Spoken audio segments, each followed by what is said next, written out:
nama nyaate nama hedduu walitti qabate jiruuf jireenya isaa fooyyeffate nama biyyarraa fida jedhee namootuma fide saniin dabalame nama miidhaa jira jechuudha. Kanaaf dhugaan jiru ijoolleen miidhamaa jirti, du'aa jirti. Du'aatiin ijoollee kun nu yaaddessuu danda'uudha qaba.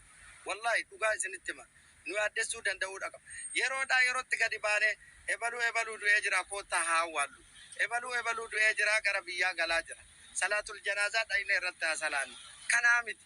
Kana ta'uu ka qabu uummanni Oromoo fi Oromiyaa ka biyya keessa jiruu fi ka biyya kana keessa jirullee waan jiru holibochiisaa deemuu danda'uudha qaba. In fact karaa social mediaatiin namni kamuu abboo namarratti hin dawwalin. Karaa social mediaatiin wallahi dhugaa isinitti hima. Karaa social mediaatiin namni tokko gadi bahee ani hojiin ani hojjedhu hojii qulqulluudha. Namoonni dhufuu barbaadan lakkoofsa bilbilaa kiyya baay'oo jalaa fudhadhaan dubbisa hin dubbisa. 500 kafalee biyya kana hin dhufu. Eega dhufe hoo fuudhee kaampaanii wayiitti hin kennu. Kaampaaniin sun waraqaa osoo irraan hojjetin gadi baasa. Gaafa inni irratti bilbilu salaam aleikum inni quban qabu. Kanaaf dhugaa rabbii dubbachuuf jechuudha. Hundi kee gadi qabi nama 15 share godhi. Haasofni kiyya ka ammaa kun awareness hubannoo galgala wal kenne dhugaa jirru ka in walitti himnu ta'a. Namni hojjetaa fi hojjechiisaa ta'e tokko seeraan gaafatamuu ka danda'u. Eenyummaan isaa beekamuu ka danda'u. Namni tokko biyyarraa ka'ee nama biyya ofiitii yoo dhufe biyaansi biyya keessatti namoota faamiliidhaan wal gaafachuu danda'a.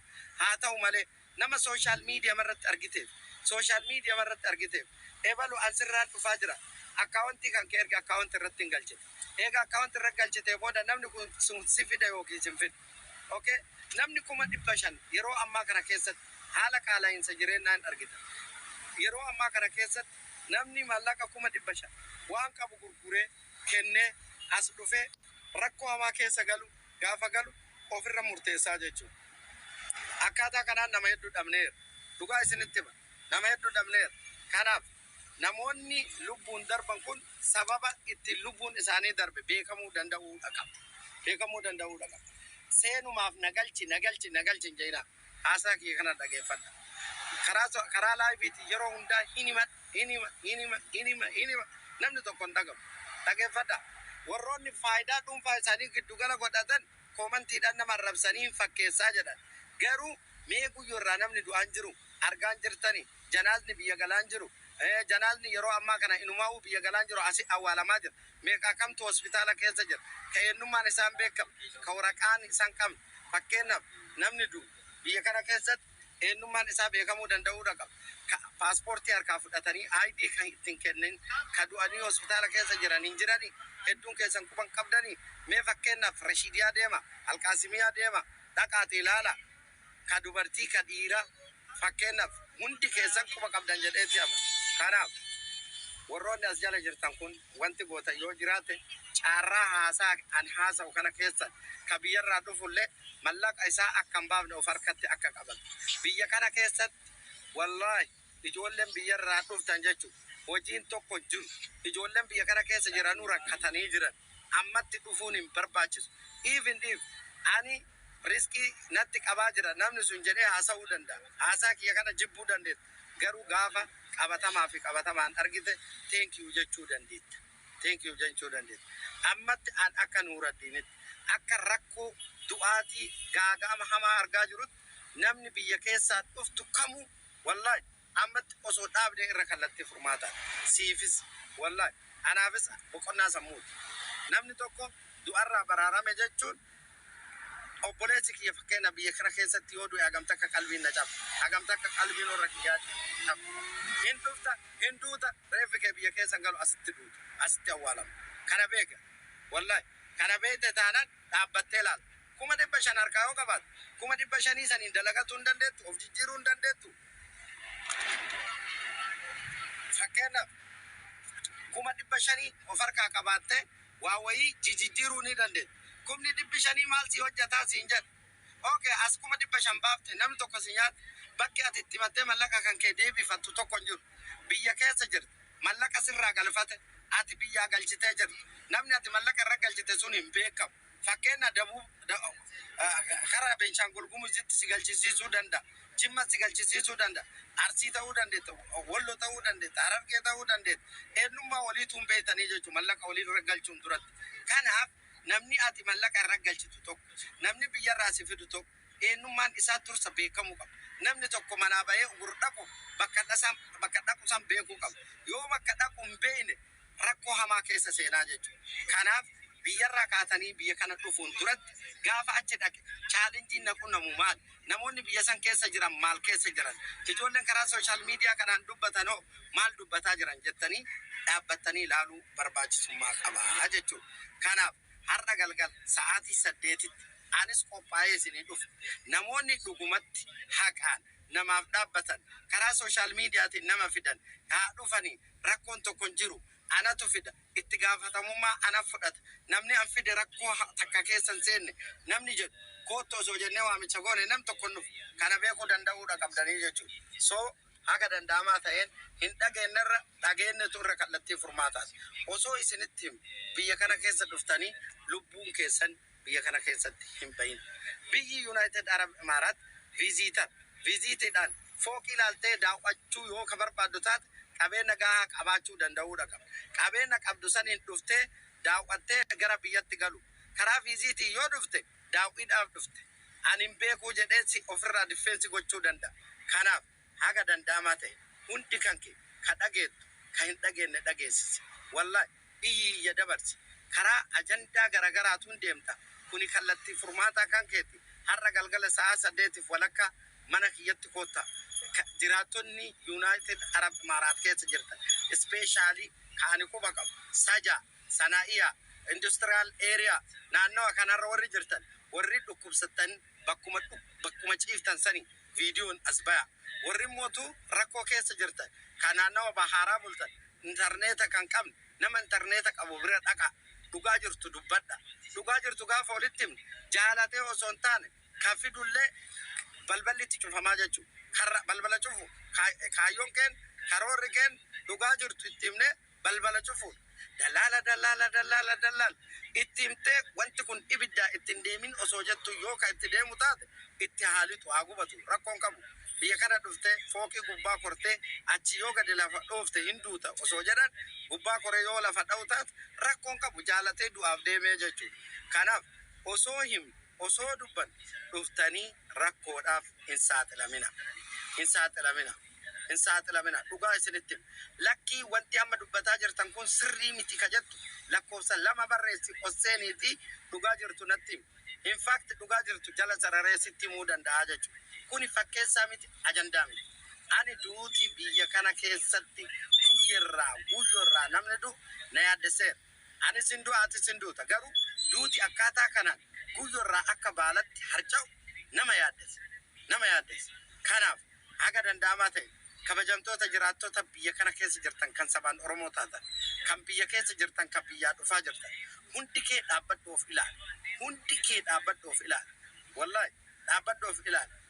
Jarana namni nama du'e tokko rifachuu fi dhiisee jira. Faayidaa dhuunfaa ofii qofa giddu gala godhata. Ani du'aa jira na keessaa ba'aa jirti waan nyaaddu dhabe biyaansi birri 50 naa ergi osoo jedheen namni isaa ergu tokko hin jiru jechuudha. Namni isaa ergu tokko hin jiru. Sinii galee namni isaa ergu tokko hin jiru. Kuni soba namni jettu osseeniiti soba jedhe. Kanaaf dhugaan jiru kanuma galgala har'aa sa'a 8 walakkaa xiqqaan guddaan ka dubaraa ka dhiiraa ka biyya keessa jiru ka biyya kana keessa jiru ka biyya kanaan ala jiru ka obboleettiin kan kee dararama hamaa keessa jiru atuu ka ofii keetii risiitii narratti ergite yoo gattiqqaan nama 900 ka nama himatu risiitii 1 miliyoona 2 miliyoona 1.5 miliyoona 1.3 900 800 kana ka himattan jirtan kun kallattii furmaataa keetii fi kee qofa. Kanaaf ammas ijoolleen kaampaanii qabdan ka biyya kana keessa jirtan ka ijoollee mallaqa gaafachaa jirtan rabbii kee sodaadhu. Tokkoffaa kaampaaniin ati qabdu sun ka bilookii na jalaa ta'aa jira. Osoo bilookiin ta'an birrii 2,000 dirhama 2,000 naa kenni jettee 8,000 irraa fudhattee 9,000 irraa fudhattee ijoollee mallaqa gaafatu ka ani si beeku ka namni natti himate jiru waan akkanarraa of qusadha. Of hin qusattan taanaan in fact maqaa dhooyinee ragaa sagalee waliin mucaan sun kaampaanii san jala jira taane ol baafnee irraa dubbachuu dandeenya jechuudha. Ol baafnee namni tokko 8,000 kafalee kaampaaniin kee bilookamuu baate shuuda kilwa maaltu isa galche maaliif 2,000 gaafate nama 9 nama 10tu na bira jira akkaataa kanaan ka gaafate warroonni mallaqa dirhama 2,000 1,000 kaampaaniin kiyya akkas ta'e akkana ta'e maal ta'e maarroo ta'e maaltu isa ga'e kaampaanii 8,000 kafalee waggaa 2 qaba waggaa 2 ofii fixatee salaam aleikum kaansileeshinii isaa kennitaafii jechuudha. Saniin alatti 2,000 miti diraama 2 gaafachuu mirga tokkollee hin qabdu. Namoota kaampaanii qabdaniif dubbachaa jira. Ka biyya kana keessa jiru. Ispeeshaalii naannoo Ajmaanii fi Shaarjaa aleen keessa warri jirta. Nam tokko diraama takkaa kan gaafan. Warroonni waraqaa dhuunfaa ka firii viizaa jedhame qabdan hundi keessan diraama 50 si gaafachuu mirga hin qabu. Namni tokko diraama 50 si gaafachuu mirga hin qabu. Mirga tokkollee hin qabu. Kana beekuu danda'uudha qabdan. Warroonni dhugumatti diraama 2,000 1,000 garee hiitanii ijoollee of jalaa qabdan dararaa jirtan boochisaa jirtan sagaleen keessan ragaa qabatamaa fi qabatamaan na bira jiraa jechuudha. Kanaaf ol baafnee ijoollee kanaa sagalee ta'an ol baasee sagalee ta'aafan namoonni kaampaanii qaban biyya kana keessatti diraama 500 irraa hanga 2,000 kan isin gaafataa jiran faayidaa dhuunfaa giddugala godhataniiti. Fedhu bilookame fedhu bilookamuu baate waggaa 2 jala jirta yoo bilookame mirga kan kee gaafachuu dandeetta. Ati kan waggaa 2 dalaysiifattee jirta mootummaan illee si deeggara kana beeka warroonni waraqaa sirreeffataniitiin hin jettan jechuudha. Warroonni kaampaanii qabdan immoo diraama tokko gaafachuu mirga hin qabdan. Diraama 2,000 1,000 miti 1,000 takka gaafachuu mirga hin qabdan. Kanaaf warroonni biyya kana keessa jirtan kanneen kaampaanii qabdan ijoollee waraqaa irraa hojjettan 8,000 irraa fudhattanii dabalataan 2,000 ka gaafattan dhaabbadha of laalaa walitti gadi aanaa jechuudha. Ani sagalee miidhamtootaati. Abbaa fi imaantaa. Ati jiruu fi jireenya kee fooyyeffattee kaampaanii sanuu qabda waan nyaattu qabda waan ittiin sochootu qabda. Inni bahara gubbaa jiraa jechuudha. Kaati 2,000 gaafattu sun bahara gubbaa jira. Kaati 2,000 gaafattu sun waan nyaatee bulaa jiru hin qabu. Kanaaf wallaahi warroonni akkaataa kanaan mallaqa isin gaafata yoo jiraat mirga tokkollee hin qaban gabaabumatti galgala waa'ee kanallee bal'inaan irraa dubban. Kanaaf hundi keessan yeroodhaa yerootti haasaa nuti haasofnu ka dhageettan ka hin dhageen abboo namarratti maal dawwalan as ta'uuf. Abboo namarratti hin dawwalin ame abboo sa'aatii namni dhugaa miira keessa galee dubbatu kan namarratti hin dawwalin nama beeku sibiilu nama. Eegaa maarree ani beeka nama nadda walaa jiru kan. Nama kaampaanii qabu nama 2,000 ijoollee gaafatu santu nadda walaa. Dhageeffadha. Aannan galchu sagaleen kan keenya bira jiru. 2,000 lee gaafatta maaliif gaafatta? Kaampaanii qaba fakkeenyaaf nama tokko waraqaa yoo hojjette waggaa 2 rakkoo kaampaanii kiyya yoo qabaate bakka kaampaanii kiyya rakkoo qaba rakkoo kiyya yoo danda'e baachuu yoo dadhabe immoo mootummaan kallattii furmaataa qabaatu kaansileeshinii kenniif haa deemu itti gaafatamu sii malee isaa miti jechuudha. Sii malee isaa miti. Namni tokko bara kaampaanii magaafa banatu waa'ee kaampaanii tuun beeku mirgaa fi dirqama isaa tuun beeku bakka akkaataa itti mallaqa ittiin galii argatu qofa beeka jechuudha. Kanaaf hundi kan kee sheer god taaptaap god hoppiliinki god galgala mana kiyyatti ol argina nama 100 meeqaan jirtan 400 jirtan taaptaapii tokko godha daqiiqaa 2 sagaleen kiyya sin bira jira moo jiru na barreessa sagaleen kiyya jira lakkoofsa tokko barreessa moo akkanumaan iyyaa'e taaptaapiin hin jiru. Taaptaap godha hundi keessa sagaleen jira mee barreessa. Sagaleen hin jira miti hin jira. Taaptaap godha daqiiqaa 2 namni 435 kun ka obboleessi kee dararamee biyya kana jiru ka obboleettiin kee dararamtee biyya kana keessa jiru.